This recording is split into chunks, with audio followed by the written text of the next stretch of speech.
This video is intended for viewers aged 13 and up. If you are not 13 yet, please leave.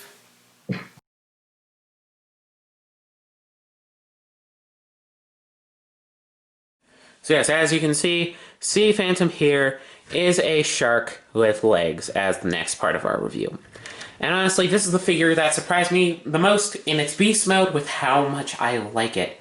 Honestly, seeing the initial promotional images, I thought this was going to be my least favorite beast mode, purely because of how much white there was on it. Because, like, out of all of them, his beast mode is honestly the least painted, the one with the least color differentiation. It's mostly just white with a couple of specks, but let's get more into depth with said beast mode. Starting off with the head, I really like the sculpting on it.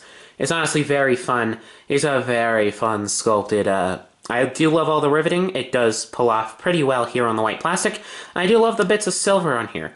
I also like the little bit of teal that's under the red eyes. Once again, the red eye is done very well. I think it's a very nice red eye. And there's a little speckle of bronze at the top of his head. I think that's a very nice addition.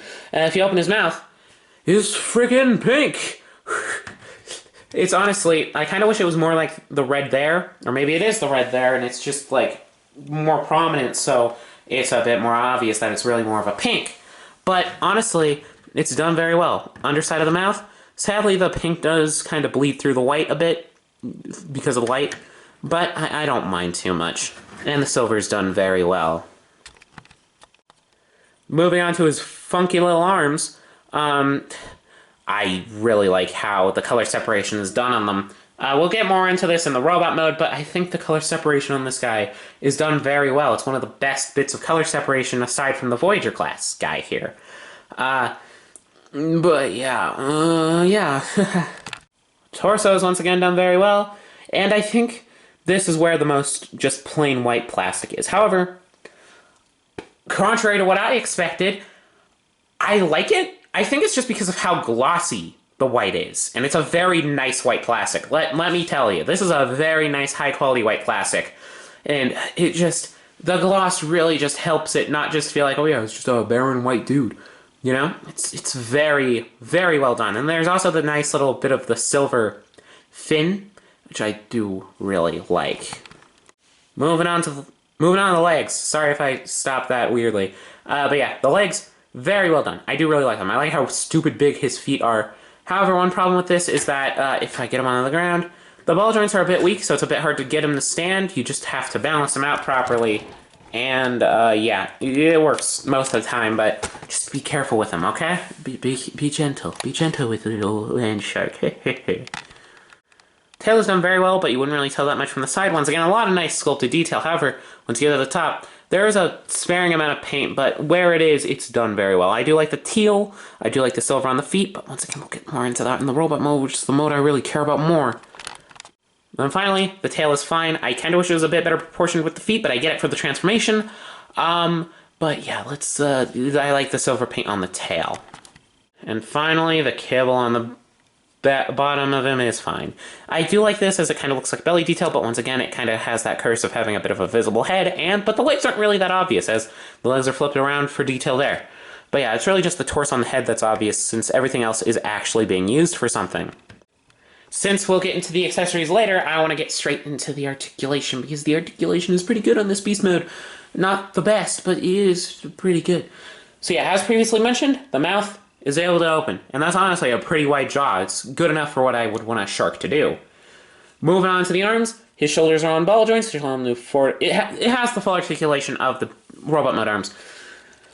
Ball joints are on universal ball joints, which allow him to move outward that far, which, if you want, you can have them outward to make it look like the original toy, but that does leave some gaps on the outside. Ball joint at the elbow, yada yada, swivel at the hand, so on and so forth. We'll get more into detail on those joints when we get into the robot mode. Legs, you wouldn't want to miss them. They got ball joints, which are able to go out that far, and move forward and backward all the way around as you would want. And then the feet, they aren't able to hinge forward, sadly, but they are able to hinge backward. I wish they were on ratchets like with Koalagon, but yeah. But yeah, all this articulation allows for this land shark to be really expressive. A lot more expressive than you would expect a land shark to be, but it is limited in places which, honestly, makes sense. But he's way more expressive than you would expect, you know. He's a very fun figure. Which makes him my favorite Limbot. We'll get to that, more reasons why in a bit. Now, for the sake of size comparisons, I've slightly moved his pose so that we can measure his length as well as his height. Now, in height, he isn't very tall. He's pretty low to the ground. He's about a little over 3 inches tall to the top of the head. I'd say, about 3.5 inches, though, to the top of the fin. And to compare him to other figures, here we have Black Series IG-11, the Marvel Legends Mark 7 Iron Man, Leader Class Optimus Prime, Voyager Class Bumblebee Movie Optimus Prime, Coulter, the subject of Review 24 Deluxe Class Waspinator, and Commander Class Skylynx, who he barely even reaches the leg of. So yeah, the Beast Mode was a pretty fun Beast Mode, and pretty surprising for me with the amount of love I had for it. Especially with the white paint. I didn't expect to like the white paint as much as I did. However, now we get to the point that I'm really excited for Sea Phantom, the robot mode. So in order to get there, we need to transform, of course. Starting off with the legs, you may actually want to unhinge this a little bit. Unhinge the head a little bit so that you can get access to the legs. From there, you're going to want to combine or split them in half a bit. But first, it may be easier to combine or wars the legs out. We haven't seen that. So to do that, you're going to want to unhinge the bottoms, which will more than likely untab the legs. And then you're going to want to move.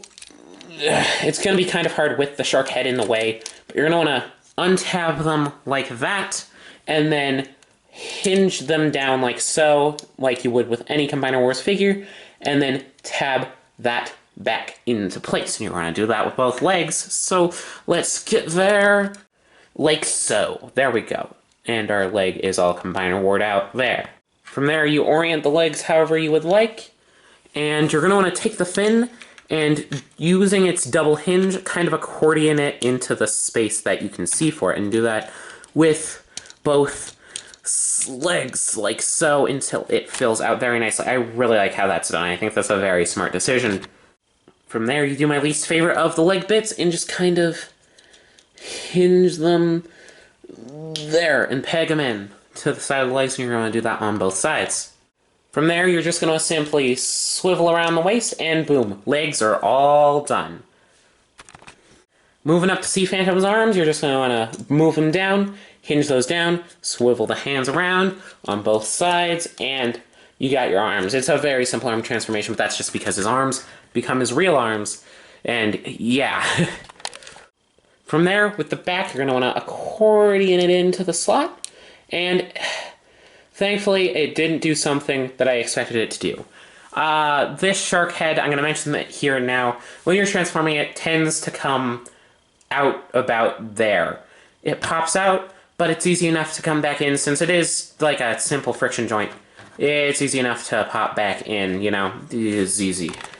From there, you swivel around the beautifully sculpted head. More on that in a little bit, and the shark head will come untabbed. And there you have Sea Phantom, all transformed. I don't know why, I just really like this robot mode. It's just really speaking to me for some reason. I don't know why. Out of all the deluxe class robot modes, it just really speaks to me and my design preferences. But in order to do that, let's look closer at him, shall we? Starting off with the head, sadly, once again, some of the detail is honestly lost here. It's once again an issue of the white plastic, but I assure you the sculpting is very well done. You'll just have to look at the images yourself because it's kind of being blown out by my stuff. But yeah, once again, the silver and the red is very well done, and I love this freaking design. I'm sorry, I love this design. I think I just really like Transformers with faceplates or monstrous mouths, but like I just love how it's done, especially with like the shape of the head, the kind of boxy with the spikes. I think it's very well done. There is a little bit of paint slop, sadly, but it's easy enough to ignore. It's beautiful. It's beautiful head. I'm gonna move into my least favorite part of this bot mode here, though. The shark head does have a tendency to easily come undone from its peg. It's easy enough to pop back in, but it's honestly very annoying when you're messing around with them, which you're gonna want to do because of the arms. Speaking of the arms, these are the best upper arms in the freaking game. I think it comes down to it being gray, but like that, also that bit of gold paint is amazing. And I just love the color separation. I love how the gray kind of comes out from the chest, which we'll get into more in detail later, down to the freaking arms, and it's just so well done. I am impressed immensely. I honestly love it. The lower arms are a bit worse since they are made out of the white plastic. That kind of forces you to ignore the detail. But then the hands, these are better hands than the original because it's silver on gray. Oh my gosh. So it looks like nice one cohesive hand. And I mentioned that he has freaking Wolverine claws. Oh my gosh. This guy is my crush of the set. I also love the color choices on the chest. I love how the combiner port was allowed to be gray and not white, everyone else. But other than that, I love how the detailing is picked out in silver. It's a very nice silver paint that they chose. I think it's very well done, but it also isn't too harshly contrasted by the gray. I love how they chose to make the port cover in gold. I think that's a very, very, very nice choice.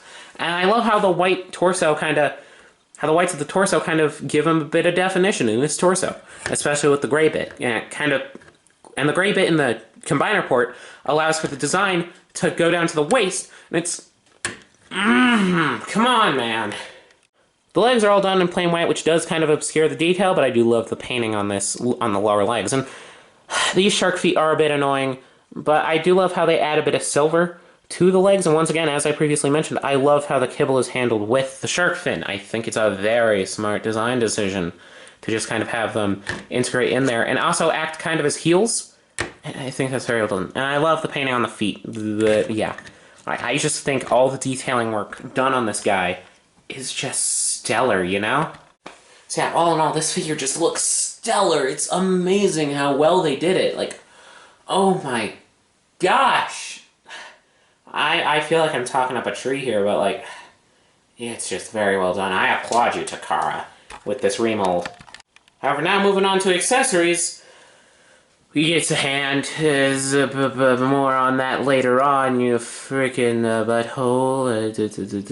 Yeah, more on that later. Yeah.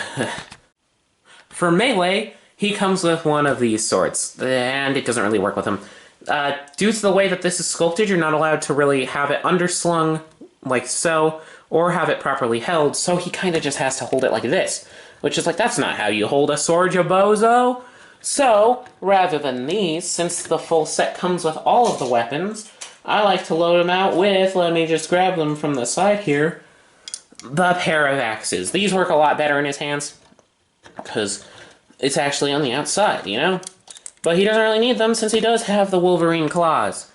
But yeah, these are some very nice axes. I like to load them out with the axes. Since the full set comes with all of them, you can kind of mix and match the weapons however you would like them to be. Ooh, baby! However, he also comes with a gun. It's a very nice gun. It's like the second biggest gun of the set, and it's one of my favorite guns. However, I do wish he came with a pair of smaller guns. However, once again, you can kind of mix and match however you want. But that's primarily more for the beast mode, since his beast mode does have these two ports here, and it would also fit well here to kind of just have two guns. However, it fits into his hand like so, using any of the 5mm ports using any of his 5mm ports, you can use his 5mm thingies, and boom, gun. I think it looks very nice in him. Let me put him in a decent pose, though. Yeah, I think the gun works pretty well, but also, he has freaking Wolverine claws, so he doesn't really need any weapons, now does he? But I do like him having those Berserker axes, as mentioned previously. Ooh. However, what good are weapon accessories if you can't put them in different poses with the different weapon accessories? So, to get into the posability, here we have it. His head is on a ball joint. He's actually able to move up and down with his head a little bit because of his head being smaller gives him more room, but he's also able to swivel around. fully, and it has a little bit of tilt, but not much, but he's probably one of the best uses of the ball joint in the entire set. Moving on to these stellar arms, his arms are able to do the same thing that Quaelagon did. By having a ball joint here, they're able to swivel all the way around and move out, but they're also able to move out fully up, which they didn't even need that for this one, due to the way that his arms just kind of hang out in both of them, you know? But yeah, his arms able to move fully up, which is something that I am a big fan of, honestly. From there, his lower arm is on a ball joint. It's able to hinge up to a little over 90 degrees, but not by much, and it's also able to swivel around, as per usual. However, his hands, unlike most Combiner Wars figures, are on a swivel. So yeah, you're able to swivel it around like so. Yeah, that's pretty great, huh? As with all Combiner limbs, his hips are able to swivel around, which is nice. Or waist, sorry. And his hips are on ball joints, which allow him to move out about that far fully, and move forward all the way. And thankfully, since there's no kibble in the back, finally, he's able to move backward all the way. Hell yeah. Hell freaking yeah, though. As you can see, the shark head is kind of flopping around a bit. His thighs are able to swivel as expected. His knees are on a 90-degree bend. And yeah, that's it. Sadly, no ankle rocker, but I guess I get it. Still, I had a nice amount of foot articulation, but I get it. Her mold's different than literally every other Combiner limb, so yeah, I get it.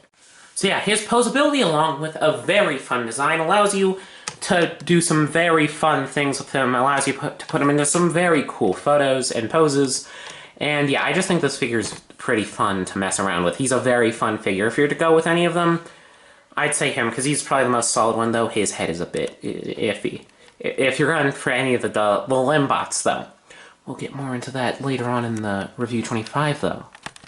Now, finally, for size comparisons, he stands to the top of the head a little under... Well, actually, like, straight up, like, legit, probably... Yeah, probably a little under 6 inches on it. Well, I'd say about 6 inches to the top of the head, but the top of the shark head is a little under... He's about, like, 6 3/4 inches, and to compare him with other figures, here we have... IG-11, Mark 7, Leader, Voyager, ho ho, Tarn, Waspinator, and the magnificent Lynx of the Sky, ho ho. So yeah, all in all, this figure honestly blew my expectations away. I already liked the robot mode, and I do honestly enjoy the articulation, though I do wish he had ankle tilts, which is a problem that persists throughout most of these figures. But that beast mode really surprised me in how much I liked it. So yeah, honestly, this is my favorite Limbot. But that doesn't mean he's my favorite robot in all of the set. Once again, he does have a couple of tolerance issues that really let him down. And I could see why someone wouldn't really like the design, especially with the beast mode and the robot mode. But I personally really like him. His articulation's good, his look's good. I think he is the best Limbot of the set. But like I said, that doesn't mean he's necessarily the best spot of the set.